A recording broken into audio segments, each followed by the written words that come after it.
देश दुनिया की सारी बड़ी खबर के साथ के सामने मौजूद दोस्तों, चल के सबसे पहले सबसे बड़ी डिटेल आपको बताएंगे, जहां पर आरएसएस के प्रमुख मोहन भागवत ने बीजेपी के नेता हिमंता बिस्वा शर्मा और पार्टी के पूरे नेतृत्व के खिलाफ ही मोदी को लिखा है लेटर। दोस्तों बताएंगे पत्र में क्या कुछ कहा गया है, क्या भारतीय जनता पार्टी के अंदर चुनाव से पहले उठ रही जोरदार तरीके की बगावत को रोकने का किया जा रहा है, पूरा प्लान बताएंगे किस तरीके की है अपडेट। दोस्तों कैसे हिमंता बिस्वा शर्मा और बीजेपी के लोकल नेताओं के बीच में बढ़ रहा है तनाव और एक के बाद एक नेताओं ने अलग अलग बैठकें बुलानी शुरू कर दी है। दोस्तों बताएंगे कैसे वरिष्ठ नेताओं ने अपने समर्थकों को बुलाया है, तो कई जगह पर इस्तीफे सामने आने लगे हैं और कई जगह पर बीजेपी के नेताओं को मनाने के लिए संबित पात्रा जैसे लोगों को भेजा गया दोस्तों, लेकिन नहीं मान रहे हैं कार्यकर्ता और बीजेपी के सहयोगी के लोगों ने भी इस्तीफा देकर हिमंता बिस्वा शर्मा को लेकर उठाए हैं कई सारे बड़े सवाल दोस्तों। और क्या मंत्री भी जाएंगे कांग्रेस पार्टी में, बताएंगे ये भी एक बड़ी अपडेट आई है, एक एक करके चलेंगे आज की सारी बड़ी खबरों की। तो दोस्तों लेकिन उससे पहले अगर आप भी मानते हैं कि इस बार असम के चुनाव में हिमंता बिस्वा शर्मा को हारने से कोई नहीं रोक सकता और गुवाहाटी जेल में जाने से कोई नहीं रोक सकता, क्योंकि राहुल गांधी ओपन चैलेंज कर आए हैं, तो इस वीडियो को लाइक करके लाल बटन दबाकर चैनल को सब्सक्राइब करके बेल आइकन दबाकर कमेंट बॉक्स में अपनी राय जरूर लिखकर बताएगा दोस्तों। ज्यादा से ज्यादा वीडियो को शेयर कीजिएगा। चलते हैं सबसे पहले सबसे बड़ी ब्रेकिंग न्यूज अपडेट की तरफ, जहां पर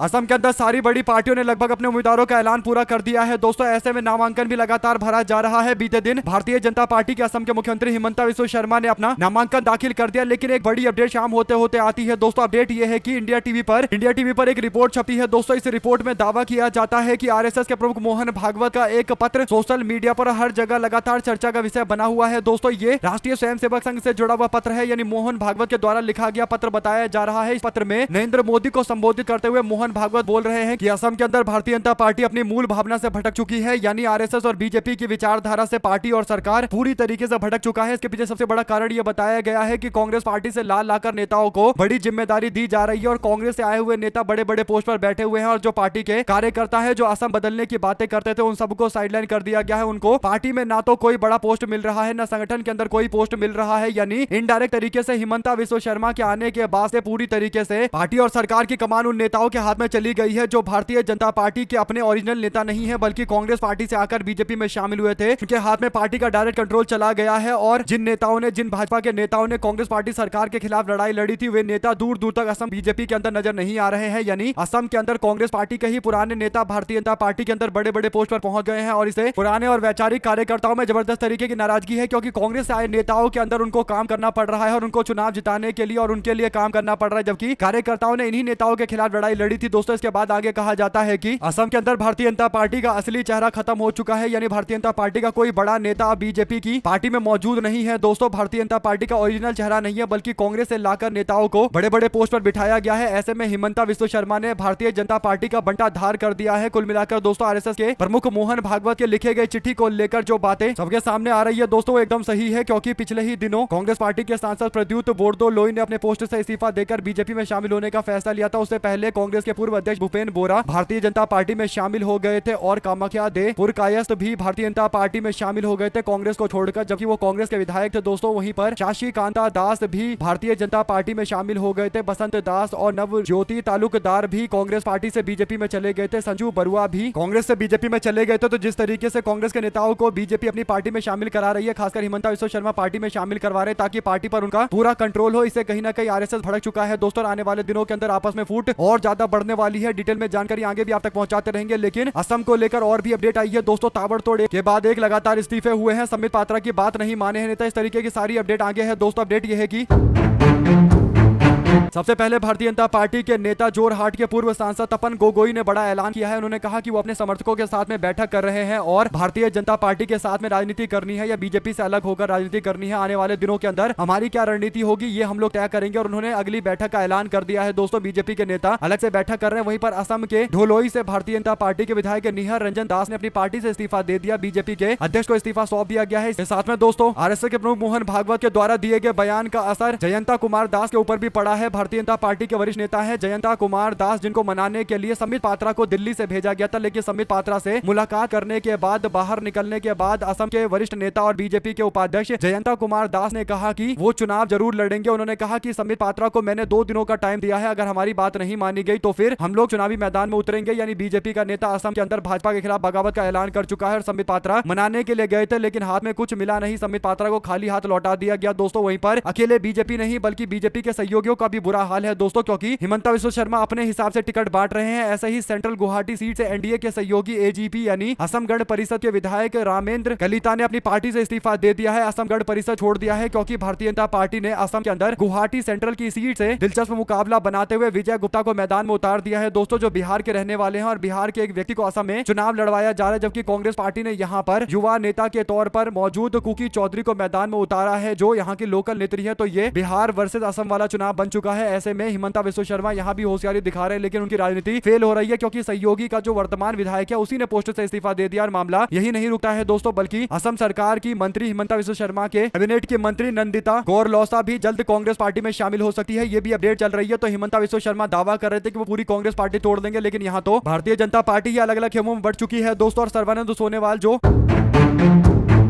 आदिवासी समुदाय से आते थे दोस्तों, जिसको हटाकर हिमंता बिस्वा शर्मा मुख्यमंत्री बने थे और आदिवासी समाज में नाराजगी है दोस्तों। ऐसे में सर्बानंद सोनोवाल के करीबी नेता अनीस हजारिका ने खुआंग से निर्दलीय चुनाव लड़ने का ऐलान कर दिया है। तो एक के बाद एक लगातार विकेट गिरते चले जा रहे हैं। गोदी मीडिया में ये बातें नहीं बताई जा रही दोस्तों, लेकिन हकीकत यह है कि असम के अंदर भारतीय जनता पार्टी पूरी तरीके से फ्लैट हो चुकी है, एकदम समाप्ति की ओर पहुंच चुकी है। आप लोग की जो भी राय है लिखकर जरूर बताएगा, ज्यादा से ज्यादा अपडेट को अपने लोगों तक शेयर जरूर कीजिएगा दोस्तों। चलते हैं एक और बड़ी अपडेट, जहां पर ईरान और इजराइल और अमेरिका को लेकर इस वक्त की सबसे बड़ी अपडेट सामने आई है, जहां पर अमेरिका को लेकर तमाम मीडिया रिपोर्ट में दावा किया जा रहा है कि अमेरिका स्ट्रेट ऑफ हॉर्मुज को खुलवाने के लिए अपनी पैदल फौजें भेज सकता है। यानी अभी तक केवल हवाई से हमला हो रहा था, लेकिन अब फैसला लिया गया है अमेरिका के द्वारा कि अपने सेना के लोगों को यानी अपने फौज को जमीन से भेजेगा, जमीनी दखल देने की कोशिश की जाएगी ईरान के अंदर, ईरान को कब्जा करने की कोशिश की जाएगी। बड़ी बात यह है दोस्तों, जब ये बात ईरान के विदेश मंत्री फॉरेन मिनिस्टर से पूछा गया तो उन्होंने अमेरिका के न्यूज चैनल एनबीसी न्यूज को बोला कि हम लोग पूरी तरीके से अमेरिका के स्वागत के लिए तैयार है, हम उनका अच्छे से स्वागत करेंगे, यानी अच्छे से उनका इलाज होगा। ऐसे में दोस्तों अमेरिका अगर अपने पैदल सैनिकों को भेजेगा यानी पैदल फौज को भेजेगा ईरान में घुसने के लिए बंदूक लेकर, तो फिर ये अमेरिका के लिए वही गलती होगी जो उसने 1970-80 के दशक में वियतनाम के अंदर किया था और बुरी तरीके से हार का सामना करना पड़ा था। आप लोग अपनी राय जरूर लिखकर बताएगा दोस्तों। साथ ही साथ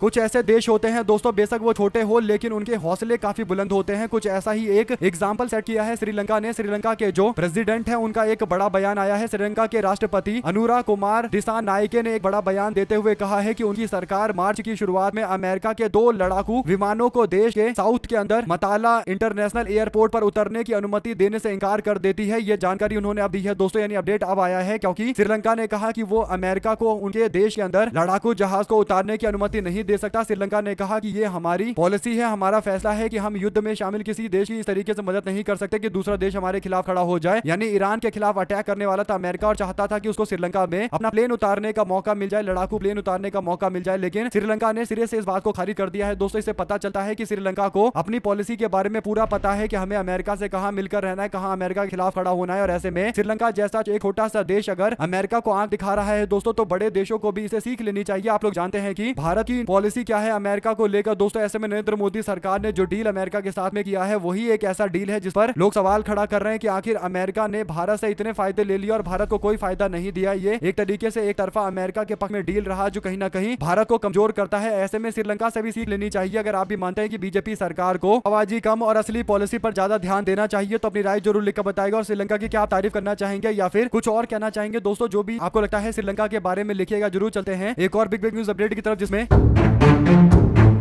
एनसीईआरटी की किताबों को लेकर यानी क्लास 8 की किताबों में न्यायपालिका देश के जुडिशियल सिस्टम को लेकर लिखे गए चैप्टर को लेकर अब 3 सदस्यीय विशेषज्ञों की समिति का गठन किया गया है दोस्तों। शुक्रवार को केंद्र सरकार ने सुप्रीम कोर्ट को यह जानकारी दी है, ये अपडेट दिया है। केंद्र सरकार ने शुक्रवार को मामले की सुनवाई के दौरान सुप्रीम कोर्ट को बताया कि 3 सदस्यीय कमेटी बनाई गई है। इसमें पूर्व अटॉर्नी जनरल के वेणुगोपाल, जस्टिस इंदु मल्होत्रा और जस्टिस अनिरुद्ध बोस को शामिल किया गया है। सरकार ने यह फैसला एनसीईआरटी की किताब के उस हिस्से पर हुए विवाद के बाद बनाया है जिसमें न्यायपालिका में भ्रष्टाचार का जिक्र किया गया है। और कमेटी के गठन के बाद सुप्रीम कोर्ट ने इस मामले में अपनी तरफ से शुरू की गई सुनवाई को खत्म कर दिया है दोस्तों। एनसीईआरटी की किताब में एक चैप्टर लिखा गया था और उसमें दावा किया गया था कि जो न्याय व्यवस्था है भारत के अंदर उसमें अच्छा खासा भ्रष्टाचार है और कई तरीके के फैक्ट दिए गए थे। इस पर कोर्ट नाराज हो गया था। कोर्ट ने कहा था कि हमें इस चैप्टर पर रोक लगानी पड़ेगी। ये चैप्टर देश के संस्थान के खिलाफ गलत मानसिकता के साथ बनाया जा रहा है, इसका हम लोग विरोध करेंगे। कुल मिलाकर दोस्तों जजों के काम करने के तरीके पर सवाल खड़ा किया जा रहा था। इन्हीं बातों को लेकर नाराजगी जताई गई और जो किताबें छप गई थी उनको भी पूरी तरीके से वापस से कैंसिल करवाया गया। तो इससे पता चल रहा है कि सुप्रीम कोर्ट इस मामले को लेकर काफी ज्यादा सचेत है। दोस्तों क्या आपको लगता है कि यह जानबूझकर किया गया था ताकि सुप्रीम कोर्ट और देश के न्याय प्रणाली को लेकर सवाल खड़े और कहीं ना कहीं बाद में रिफॉर्म के नाम पर देश के न्याय प्रणाली को भारतीय जनता पार्टी पूरी तरीके से अपने कब्जे में लेकर आ जाए, क्योंकि बीजेपी की सरकार है। दोस्तों ऐसे में अगर आप भी मानते हैं कि न्यायपालिका को पूरी तरीके से निष्पक्ष रहना चाहिए और निष्पक्ष बनाने के लिए ही हमको आगे कदम उठाना चाहिए, तो अपनी राय जरूर लिखकर बताएगा। ज्यादा से ज्यादा वीडियो को शेयर कीजिएगा। साथ साथ चलते हैं एक और बड़ी अपडेट की तरफ दोस्तों, जिसमें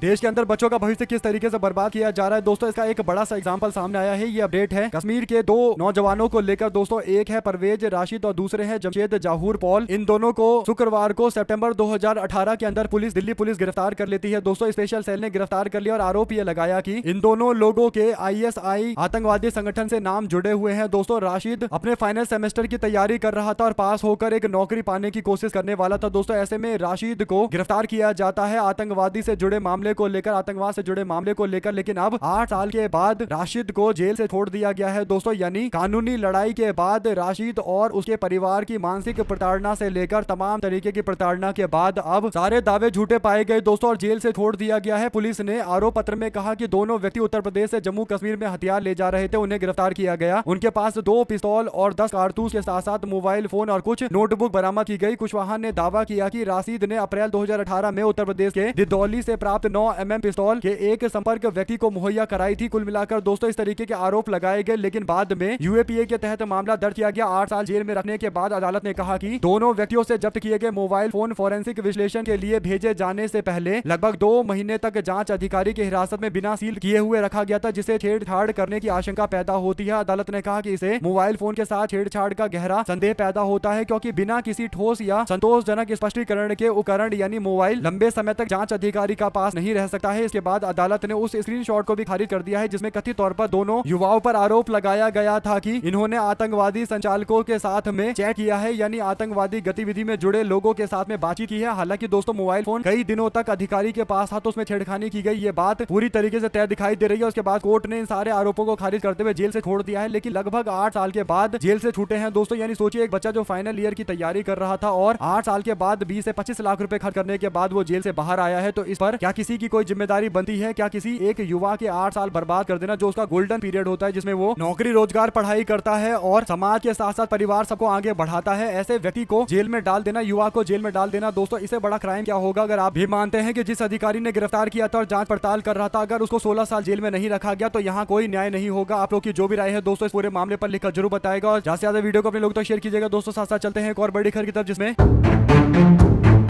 असम में कांग्रेस पार्टी के नेतृत्व वाले विपक्षी मोर्चे ने आखिरकार अपने गठबंधन बनाने का ऐलान कर दिया है दोस्तों। असम के अंदर कार्यकर्ताओं से मुलाकात करते हुए सारे नेताओं ने मिलकर बताया है कि उन्होंने एक नया गठबंधन बनाया है और इस गठबंधन में 3 बड़ी पार्टियां होंगी। एक तो अखिल गोगोई की राइजोर पार्टी होगी और दूसरी कांग्रेस पार्टी और साथ में असम जातीय पार्टी होगी। ऐसे में राजौर दल को 11 सीट दी गई है। अलग अलग सीटों पर जबरदस्त मुकाबला होगा दोस्तों और इस गठबंधन में असम जातीय परिषद के साथ साथ कांग्रेस, राजौर, CPIM, CPI माले और all party hills leaders conference भी शामिल है। ऐसे में दोस्तों 13 सीट दी गई है राजौर दल को चुनाव लड़ने के लिए। असम के अंदर AJP को दिया गया है 10 सीट, CPIM को 2 सीट और CPI माले को 2 सीट दिए गए हैं। तो अब असम के अंदर कांग्रेस पार्टी अपने पूरे गठबंधन सहयोगी के साथ में मैदान में उतर चुकी है। आप लोग की इस पर जो भी राय हो दोस्तों लिखकर जरूर बताएगा और ज्यादा से ज्यादा वीडियो को शेयर कीजिएगा। चलते हैं एक और बड़ी अपडेट की तरफ दोस्तों, जिसमें असम युवा प्रदेश कांग्रेस के अध्यक्ष जुबैर आनम और प्रदेश के उपाध्यक्ष आनंद नाराजी को आने वाले विधानसभा चुनाव में कांग्रेस पार्टी ने प्रत्याशी बनाकर मैदान में उतारा है। यानी कांग्रेस पार्टी युवा नेता को आगे बना रही है दोस्तों, आगे उतार रही है और इसीलिए जैसा कि आप लोग देख सकते हैं कि जुबैर आनम को कांग्रेस पार्टी अलकापुर से मैदान में उतार रही है, जबकि पार्टी के एक और युवा नेता जो चुनावी मैदान में उतरे हुए हैं, पार्टी के प्रदेश उपाध्यक्ष आनंद नारहा, जिनको कांग्रेस पार्टी ने टिकट दिया है धाकू खाना ST रिजर्व सीट से चुनाव लड़ने के लिए। तो युवा कांग्रेस अब काफी ज्यादा एक्टिव है दोस्तों और युवा कांग्रेस के लोगों को Congress party main Congress party ticket देकर मैदान में भी उतार रही है। एक तरीके से कह सकते हैं कि राहुल गांधी की राजनीति का दौर आ चुका है। राहुल गांधी अब संगठन में इस तरीके से विस्तार कर रहे हैं कि आपको केवल युवा चेहरे दिखाई देंगे और कांग्रेस पार्टी बड़ी मात्रा में युवा चेहरों को आगे कर भी रही है, क्योंकि राहुल गांधी और कांग्रेस पार्टी सबको पता है कि अगर युवा नेता को टिकट देंगे तो उनको पता होगा कि वो अपनी भविष्य की राजनीति कर रहे हैं और लंबी राजनीति जिनको भी करना होता है वो अपनी विचारधारा इतनी जल्दी बदलते नहीं है, इसीलिए युवा नेताओं को आगे करने पर पूरी तरीके से फोकस है दोस्तों। ऐसे में आप लोगों की जो भी राय हो लिखकर जरूर बताएगा। साथ साथ चलते हैं एक और बड़ी खबर की तरफ, जिसमें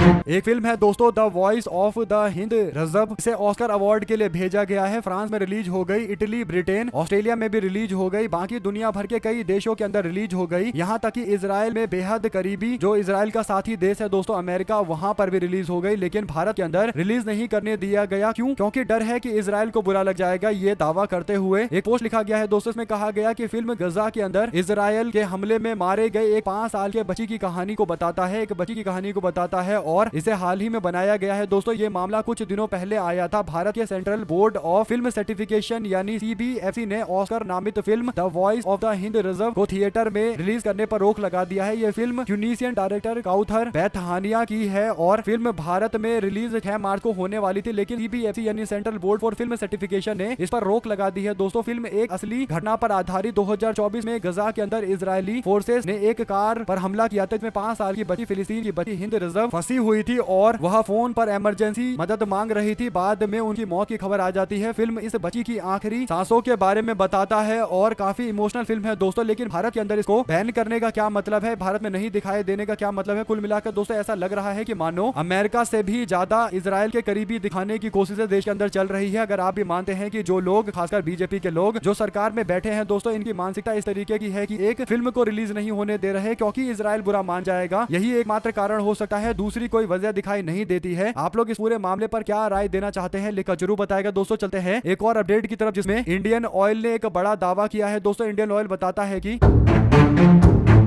दुनिया भर के अंदर जो तेल की कीमत है, जो क्रूड ऑयल की कीमत है, वो $71 पर गैलन से बढ़कर अब सीधा 20 दिन के अंदर 156 बैरल हो चुका है, पर बैरल हो चुका है और ये दाम लगभग डबल हो चुका है पिछले 20 दिनों के अंदर। और इसीलिए जो तेल की कीमत है उसे बढ़ाने का फैसला लिया गया है। इंडियन ऑयल ने दाम में बढ़ोतरी का ऐलान किया है। जो प्रीमियम XP95 पेट्रोल है उसमें 5% की बढ़ोतरी यानी तकरीबन ₹2 दाम बढ़ाया जा रहा है। इंडियन ऑयल किसी भी तरीके से लोगों को नुकसान ना हो इस बात पर टिका हुआ है, ये दावा किया जा रहा है दोस्तों। इस पर पत्रकार शरद शर्मा कहते हैं कि हमारे प्यारे ग्रोथ, ये बताओ कि इंडियन ऑयल कह रहा है कि 20 दिनों में कच्चे तेल के लगभग $71 प्रति बैरल से बढ़कर दाम $156 प्रति बैरल हो गए हैं। क्या ये दावा सही है? तो इस पर जांच करते हुए जो बताया गया दोस्तों AI के द्वारा वो ये कि डबल तो नहीं हुए हैं लेकिन थोड़े से बढ़े जरूर हैं। अब सवाल ये उठता है दोस्तों कि इंडियन ऑयल जो दावा कर रहा है वो दावा कितना सही है? आप लोग इस पूरे मामले अपनी राय जरूर लिखकर बताएगा और ज्यादा से ज्यादा वीडियो को शेयर कीजिएगा ताकि पूरी अपडेट आप लोग तो लगातार आगे भी इसी तरीके से पहुंचती रहे। चलते हैं एक और बड़ी खबर की तरफ, जहां पर कांग्रेस पार्टी में तोड़फोड़ हो रही है, टूट हो रही है। इस तरीके की खबरें तो आपको गोदी मीडिया में दिख जाएगी दोस्तों, लेकिन भारतीय जनता पार्टी का कितना बुरा हाल है पश्चिम बंगाल के अंदर और अलग अलग राज्यों के अंदर, ये कोई नहीं बता रहा क्योंकि सबको पता है कि पूरी तरीके से प्रायोजित टीम काम करती है। अब बीजेपी के न्यूज चैनल पूरी तरीके से बन चुके हैं, यानी पहले गोदी मीडिया अपने हिसाब से थोड़ा बहुत चलता था, लेकिन अब तो ऐसा लगता है कि भारतीय जनता पार्टी का IT सेल का न्यूज चैनल एक्सटेंडेड फॉर्म है उसका, यानी एक उसी का ब्रांच बन चुका है IT सेल का। क्योंकि भारतीय जनता पार्टी के पार्टी ऑफिस में जबरदस्त तरीके का बवाल हुआ है दोस्तों। 90 टिकट बीजेपी ने बांटा और 90 टिकट बांटने के बाद जोरदार बवाल अलग अलग इलाकों के अंदर हुआ। तस्वीरें सामने आ रही है, लेकिन ये तस्वीरें कहीं दिखाई नहीं जा रही, टीवी चैनल पर नहीं दिखाई जा रही कि बंगाल बीजेपी में कितना बवाल चल रहा है। लोगों ने सोशल मीडिया पर शेयर करते हुए कहा कि शायद गोदी मीडिया वालों को दिखा नहीं होगा, थोड़ा उनको मोदिया बिंद भी हो चुका है। आप लोग इस पर क्या राय देना चाहते हैं दोस्तों लिखकर जरूर बताएगा। साथ साथ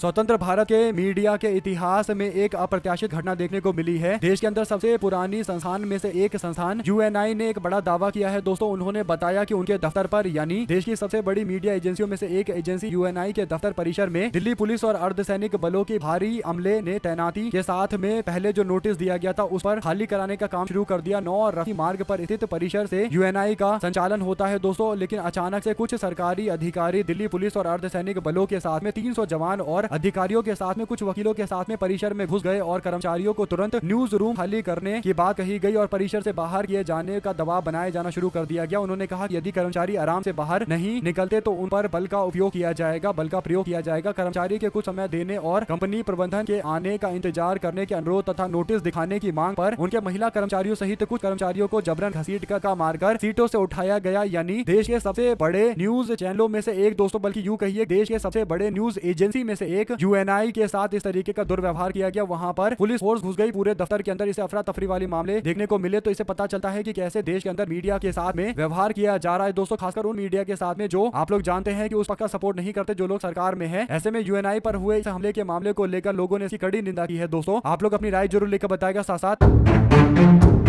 बिहार में नई सरकार के गठन के स्वरूप को लेकर जनता दल यूनाइटेड के भीतर कई तरीके के दावेदारी और चर्चाएं चल रही है। जेडीयू के कार्यकारी राष्ट्रीय अध्यक्ष संजय झा ने एक दिन पहले ही भले ही यह कहा हो कि अभी ये तय नहीं है कि एनडीए घटक दल में नेता कौन बनेगा, मुख्यमंत्री कौन बनेगा, लेकिन ये बात लगभग तय माना जा रहा है कि कौन भारतीय जनता पार्टी का मुख्यमंत्री बनेगा दोस्तों, क्योंकि सम्राट चौधरी के पक्ष में पूरी तरीके से खड़े नजर आते हैं नीतीश कुमार। कई कार्यक्रमों में बोला भी है उन्होंने कि अब आगे से यही देखेंगे, यानी सम्राट चौधरी ही देखेंगे कि बिहार कैसे चलेगा। तो नीतीश कुमार की पहली पसंद तो सम्राट चौधरी है, लेकिन क्या भारतीय जनता पार्टी सम्राट चौधरी को अपना मुख्यमंत्री बनाएगी दोस्तों, क्योंकि अभी आरएसएस के प्रमुख मोहन भागवत के लेटर को लेकर बातें आ रही है असम से जुड़ी हुई। तो इसे पता चल रहा है कि जो भाजपा के पुराने नेता हैं उन्हीं को भारतीय जनता पार्टी आगे करेगी तो आरएसएस सपोर्ट करेगा, वरना इसकी खराब हो जाएगी। और कहीं ना कहीं भारतीय जनता पार्टी अगर सम्राट चौधरी को आगे करती है जो दूसरी पार्टी से बीजेपी में आए थे, तो सवाल बीजेपी के अंदर और ज्यादा गहरा जाएंगे। अपनी राय जरूर लिखकर बताएंगे दोस्तों। हमारे साथ लगातार जुड़े रहेंगे सभी दोस्तों, भाइयों बहनों मित्रों का बहुत बहुत धन्यवाद। देख रहे थे आपको अपने जय हिंद, जय भारत। ज्यादा से ज्यादा वीडियो को शेयर कीजिएगा। बहुत